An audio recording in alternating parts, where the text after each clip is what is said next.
Bismillahirrahmanirrahim.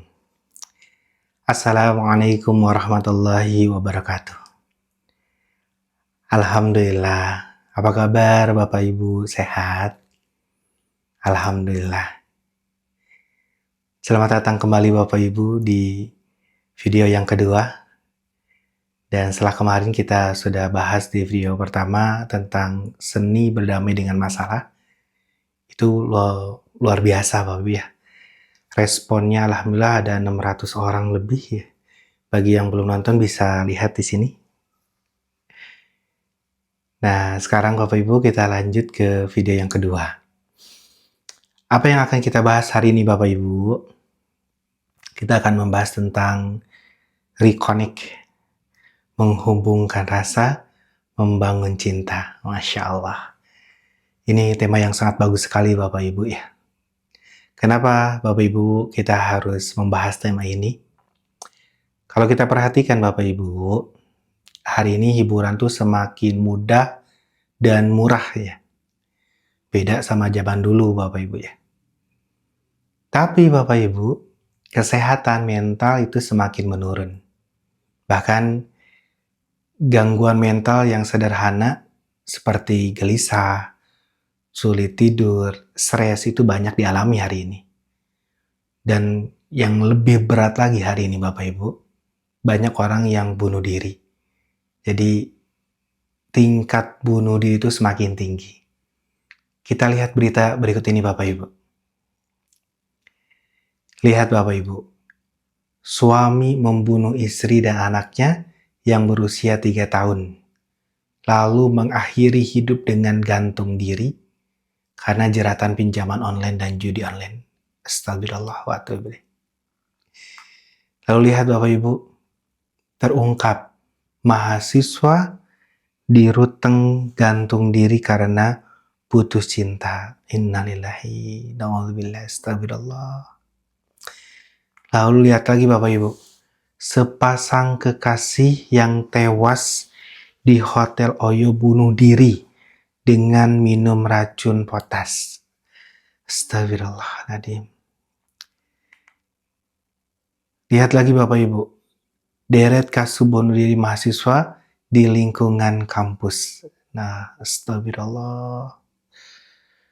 Bahkan yang lagi viral sekarang Bapak Ibu, itu tentang LGBT. Kita lihat beritanya Bapak Ibu. Fakta miris, pesta gay di Karawang didominasi remaja. Astagfirullahaladzim. Astagfirullah. Alhamdulillah.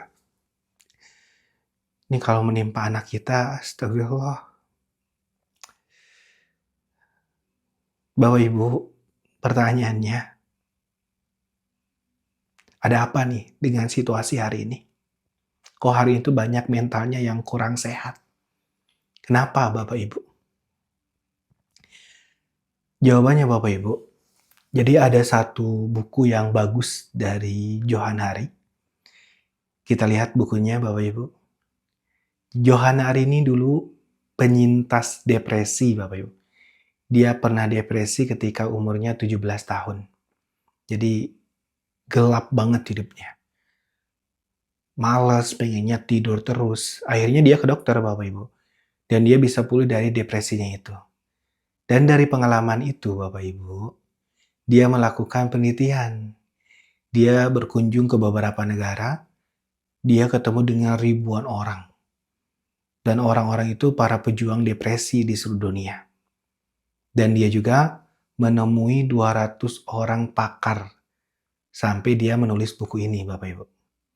Dan dia mengatakan Bapak Ibu, yang membuat orang-orang itu turun kesehatan mentalnya itu karena lost connection. Nah ini penyebabnya. Inti kualitas mental kita anjlok. Dan itu terjadi di seluruh dunia. Astagfirullahaladzim. Dan ini menular Bapak Ibu. Menularnya lewat apa? Lewat gadget, lewat medsos ya. Jadi hari ini kan kita mudah terhubung dengan orang lain. Tapi kita kehilangan koneksi di dunia nyata. Coba Bapak Ibu lihat, teman Bapak Ibu di sosial media itu mungkin temannya ribuan ya, tapi merasa hampa ketika tatap muka. Di sosial media itu sebenarnya ini seperti pisau bermata dua Bapak Ibu. Di satu sisi disorot buruk, tapi di sisi lain banyak juga manfaatnya. Kita perlu mengisi sosmed ini dengan kebaikan. Tapi kita perlu hati-hati Bapak Ibu. Karena sosmed ini punya efek yang bahaya sekali. Ada 7 monster sosial media. Apa saja Bapak Ibu? Yang pertama, yaitu kecanduan. Bapak Ibu yang baik, sekarang itu kita sehari nggak lihat medsos tuh kayaknya ada yang kurang banget ya.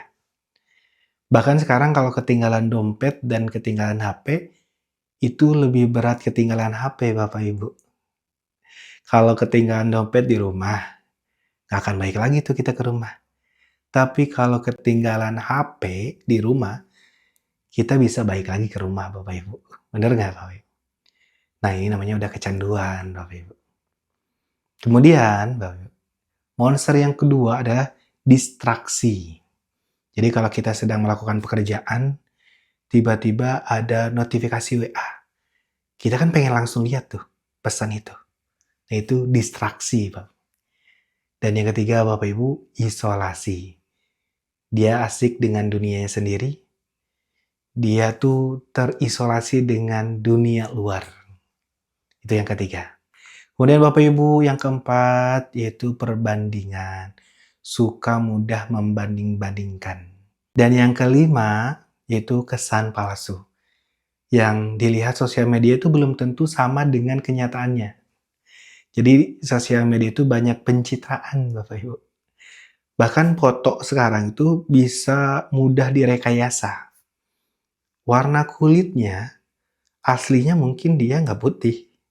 Tapi sekarang bisa pakai filter putih Bapak Ibu. Ini bahaya nih. Kemudian Bapak Ibu yang keenam yaitu polarisasi. Nah ini polarisasi itu terbaginya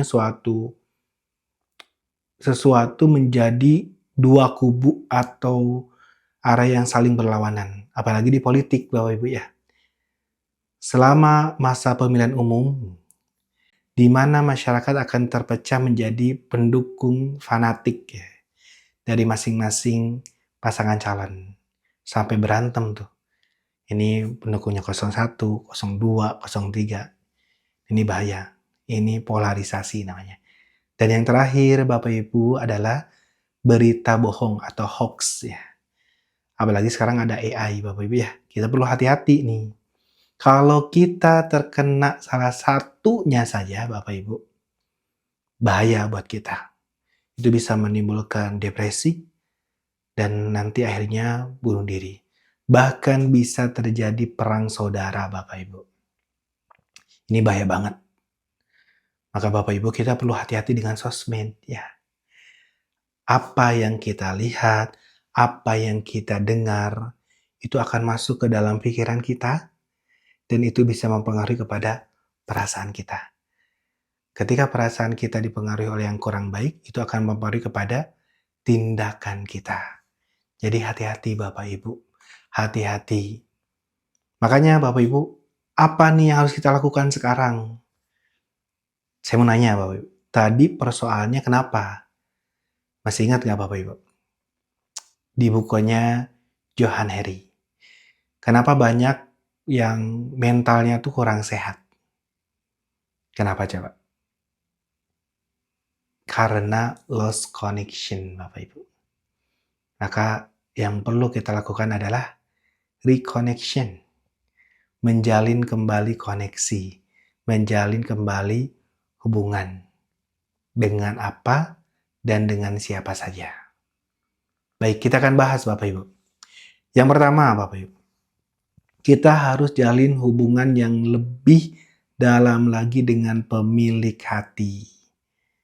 Jadi yang pertama itu kita harus menjalin hubungan dengan Allah. Dengan apa? Dengan zikir Bapak Ibu. Dan diusahakan zikirnya itu bukan hanya di lisan Bapak Ibu. Hari ini banyak orang yang zikirnya itu hanya di lisan saja.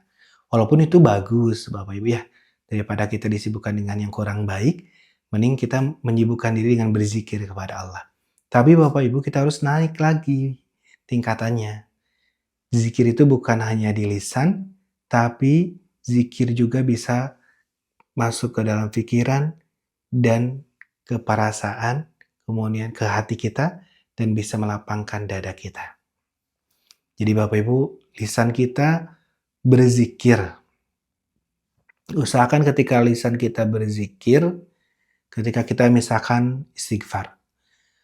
Astagfirullahaladzim. Ketika istighfar, lisan kita mengucapkan astagfirullahaladzim.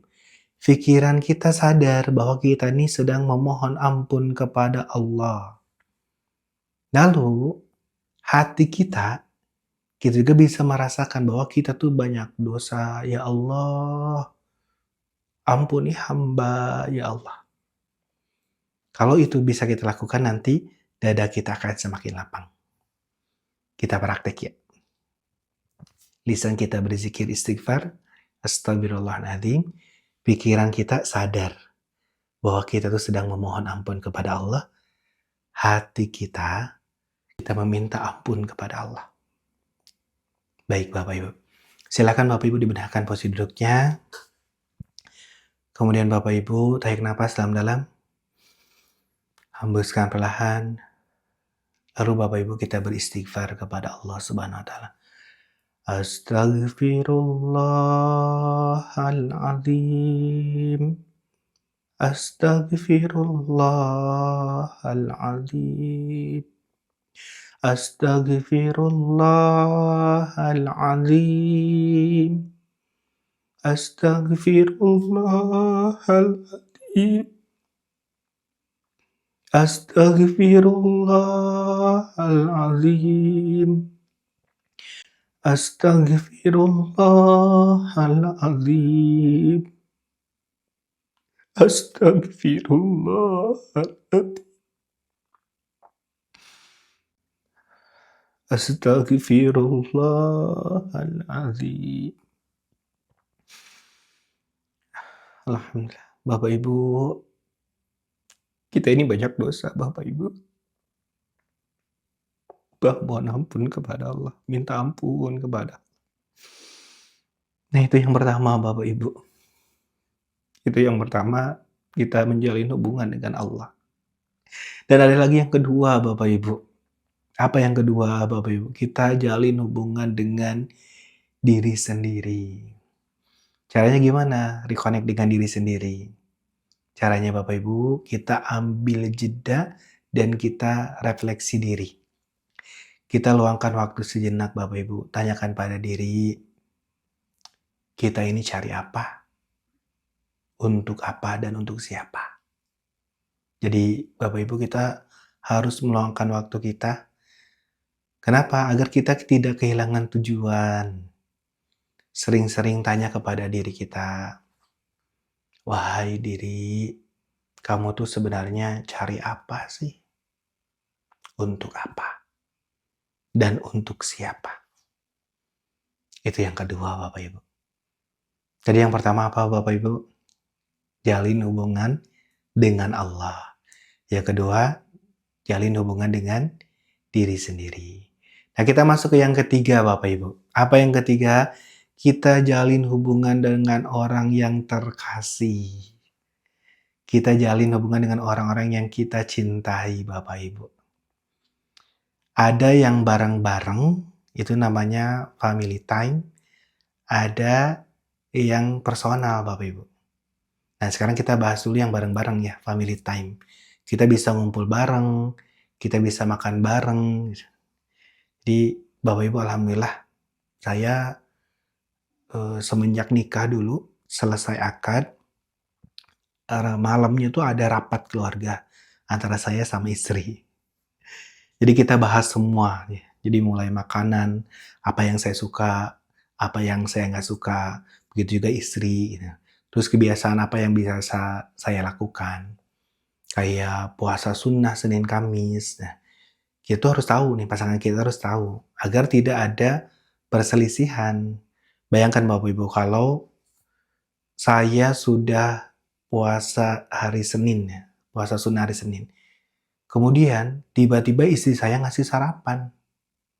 Nah, kalau kita nggak tahu ilmunya Bapak Ibu, bisa jadi pertengkaran di rumah tangga. Betul nggak? Kalau nggak tahu ilmunya, ya. Kita bisa ngomong, kamu tuh gimana sih? Aku tuh lagi puasa.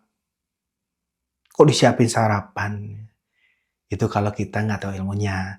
Tapi Bapak Ibu, karena alhamdulillah saya tahu ilmunya, jadi saya tinggal bilang aja kalau saya lagi puasa hari Senin, puasa sunnah Bapak Ibu ya.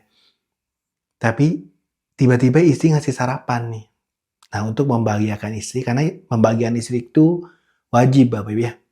Maka kita harus mendahulukan yang wajib daripada yang sunnah. Jadi kita tinggal bilang aja sama istri saya, sayang, cie, sayang, sebenarnya aku sekarang lagi puasa. Tapi puasa Senin ini sunnah. Sedangkan membahagiakan istri itu wajib. Maka aku mendahulukan yang wajib daripada yang sunnah. Yuk kita sarapan bareng. Cie. Masya Allah. Jadi Bapak Ibu, rapat keluarga itu penting kita bahas nih. Apalagi di family time ini kita merencanakan kapan waktu kita berduaan, kapan waktu silaturahmi. Apalagi silaturahmi ke orang tua, Bapak Ibu. Dan alhamdulillah Bapak Ibu, saya tuh punya jadwal rutin untuk mengunjungi orang tua. Silaturahmi seminggu sekali. Jadi setiap hari Jumat itu jadwal ke mertua saya. Setiap hari Sabtu itu jadwal ke orang tua saya. Dan alhamdulillah Bapak Ibu, hadza min fadli Rabbi, saya lakukan sudah selama 8 tahun. Alhamdulillah. Sampai ketika punya anak juga saya ajak.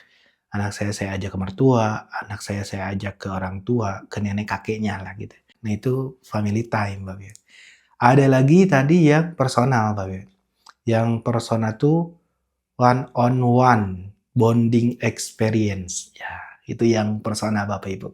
Jadi saya tuh punya jadwal sama satu demi satu sama keluarga. Jadi saya punya anak 3, istri 1 Bapak Ibu. Jadi kalau sama anak pertama, Kakak Fatima, dia itu sukanya nonton, kemudian makan. Makan berdua aja sama kakak, nonton, makan. Kalau sama anak yang kedua, Fatih, dia tuh sukanya ke alam, Bapak Ibu. Jadi saya suka ngajak kadang ke gunung, kadang ke kebun binatang, kadang makan di tempat makan itu ada kebun binatangnya, ada mini zoo-nya gitu, Bapak Ibu. Nah, saya suka ngajak ke situ. Dan karena anak saya yang ketiga masih bayi, Bapak Ibu, jadi saya belum bisa ngajak berdua nih. Paling saya ngajak istri saya. Nah, saat ngajak istri saya simpan, saya titipin. Anak saya yang pertama, yang kedua, yang ketiga, saya titipin di saudara, Bapak Ibu. Karena saya pengen punya waktu berdua sama istri, Bapak Ibu. Biasanya nonton, berduaan, ya, ke makan, kayak pertama nikah, Bapak Ibu. Pertama kali nikah, kemudian kayak pacaran, Masya Allah, Bapak Ibu, ya. Dan ini penting banget, Bapak Ibu. Kenapa? Karena kenangan indah itu dibangun dari waktu yang kita luangkan, Bapak Ibu. Dan ini kita bisa kangen sama pasangan, kangen sama anak-anak. Bahkan setiap awal bulan, Bapak Ibu, anak-anak itu sudah nagih. Kapan nih jadwalnya, Baba? Tanggal berapa nih kita waktu berduaan? Dan itu membuat energi saya tuh bertambah bahagia, Masya Allah. Apalagi hari ini Bapak Ibu sekarang kita masuk di bulan Juli ya, masuk ke sekolah. Jadi kalau anak saya sekolah, biasanya yang TK itu Fatih itu dari umur 3 tahun alhamdulillah udah sekolah, pengen sekolah dia. Jadi ketika masuk sekolah TK, hari pertama itu harus didampingi oleh orang tua. Jadi bermain sambil belajarnya sama orang tua di hari pertama. Nah saya Bapak Ibu, kalau waktunya berdekatan dengan jadwal kajian rutin saya, maka saya izin untuk meliburkan kajian rutin saya. Demi meluangkan waktu bersama anak saya, Bapak Ibu. Jadi, ini harus kita utamakan, Bapak Ibu ya. Karena saya ini ingin hadir di momen penting bagi anak saya, Bapak Ibu. Dan ketika jalan sama anak, Bapak Ibu, kita dengerin cerita anak, ya, kita happy, bahkan kita tuh harus banyak-banyak denger, jangan ngasih nasehat. Kalau terlalu banyak kasih nasehat, anak tuh jadi nggak suka jalan sama kita. Jadi kita harus memberikan contoh yang baik, tapi kita juga harus menjadi pendengar yang baik, ya. Tapi ada Bapak Ibu, ada yang sudah ngasih contoh yang baik, kok nggak didengar-dengar sama anaknya. Kenapa coba Bapak Ibu? Ini saya punya ilmu dari Coach Sony Bapak Ibu, bagus banget. Kenapa orang tua tuh udah memberikan contoh yang baik, tapi kok nggak didengar sama anaknya? Karena kita nggak punya hubungan yang baik sama anak. Jadi ngasih contoh yang baik itu penting, tapi hubungan yang baik juga penting Bapak Ibu. Jadi semoga Allah memberikan kemampuan kepada kita untuk melakukan keduanya. Kita bisa ngasih contoh yang baik dan bisa memberikan hubungan yang baik. Itu yang ketiga Bapak Ibu. Masih ingat Bapak Ibu apa aja? Tadi yang pertama, kita jalin hubungan dengan Allah. Yang kedua, kita jalin hubungan dengan diri sendiri. Dan yang ketiga, Bapak Ibu, kita jalin dengan orang-orang yang terkasih, orang yang kita cintai. Nah, sekarang yang keempat, Bapak Ibu. Ini yang terakhir nih. Apa yang keempat, Bapak Ibu? Kita jalin hubungan dengan alam dan orang sekitar, Bapak Ibu. Jadi, Bapak Ibu, saat saya rapat tadi ya, rapat setelah nikah bersama istri, saya selalu bikin agenda untuk traveling bersama istri ya. Bahkan ada khusus tuh tabungan untuk liburan. Minimal setahun sekali tuh yang jauh, tapi kalau sebulan sekali, kita yang dekat-dekat, bahkan 2 minggu sekali gitu. Jangan yang jauh-jauh, gitu. Yang penting kita bisa berdua bersama.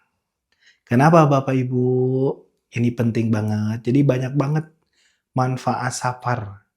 Bahkan menurut Imam Asy-Syafi'i Bapak Ibu, safar itu selain menghilangkan kesusahan, menghilangkan kesumpekan, tapi juga bisa menambah ilmu dan bisa juga menambah amal Bapak Ibu. Jadi kita juga bisa menemukan kebijaksanaan dan kita juga bisa menambah saudara kita. Jadi banyak banget Bapak Ibu manfaat dari safar. Apalagi ketika umroh Bapak Ibu ya. Saya banyak banget belajar nih Bapak Ibu. Di kita kan kalau ada perbedaan fikih itu ribut terus ya Bapak Ibu. Padahal pas umroh atau haji, kita kan melihat banyak orang tuh yang beda madhabnya ya. Di sana seharusnya kita bisa saling menghargai Bapak ya. Semuanya tuh punya dalil masing-masing. Dan impian saya tuh Bapak Ibu pengen banget sujud di semua buminya Allah. Apalagi di Baitullahnya Allah, di setiap kota, di setiap negara, Masya Allah. Karena semakin banyak buminya Allah yang kita jadikan tempat sujud, Bapak Ibu, dia akan menjadi saksi nanti, Bapak Ibu. Bahkan saya pernah, Bapak Ibu, ketika safar ke 3 kota. Jadi saya safar selama seminggu sama anak, sama istri, ke 3 kota, Bapak Ibu. Saya safar ke kota Solo, Semarang, sama Jogja. Nah, ke Solo tuh saya pengen sholat di Masjid Syekh Zayed ya, yang putih itu Bapak Ibu.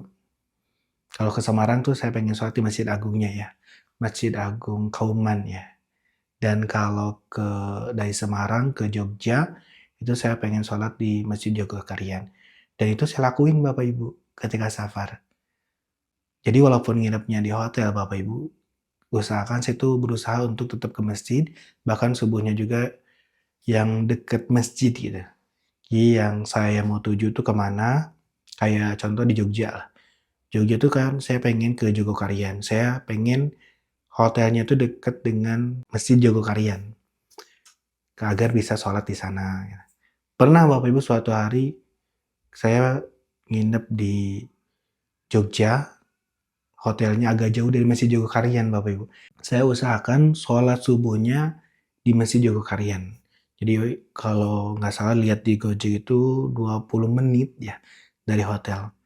Jadi saya ngejar sholat subuh, jadi sebelum azan subuh saya udah di masjid tuh ngejarnya. Kayak sekarang tuh banyak aplikasi online ya, bisa Gojek 24 jam. Alhamdulillah Bapak Ibu, saya naik Gojek dari hotel ke Masjid Jogokarian dan alhamdulillah belum azan. Dan saya ajak nih tukang ojeknya, "Ayo Pak, kita sholat berjamaah dulu, bentar lagi azan nih." Nah ini indah banget Bapak Ibu, jadi safar itu banyak manfaatnya bagi kita Bapak Ibu. Kita bisa lebih dekat juga sama Allah Subhanahu wa taala. Itu poin 4 Bapak Ibu ya. Kita menjalin hubungan dengan alam dan orang sekitar. Jadi kita itu perlu berinteraksi. Kita perlu menghirup udara segar Bapak Ibu. Jadi ini 4 poin yang perlu kita jalin kembali agar terkonek ya, reconnect Bapak Ibu. Masih ingat apa aja Bapak Ibu? Yang pertama, jalin hubungan dengan Allah. Yang kedua, jalin hubungan dengan diri sendiri. Dan yang ketiga, jalin hubungan dengan orang yang terkasih. Dan yang keempat, jalin hubungan dengan alam dan orang sekitar. Semoga bermanfaat Bapak Ibu. Semoga kita bisa lebih dekat dengan Allah, bisa lebih taat kepada Allah, dan bisa lebih bahagia dengan jaminan Allah. Terima kasih Bapak Ibu. Barakallahu fikum. Assalamualaikum warahmatullahi wabarakatuh.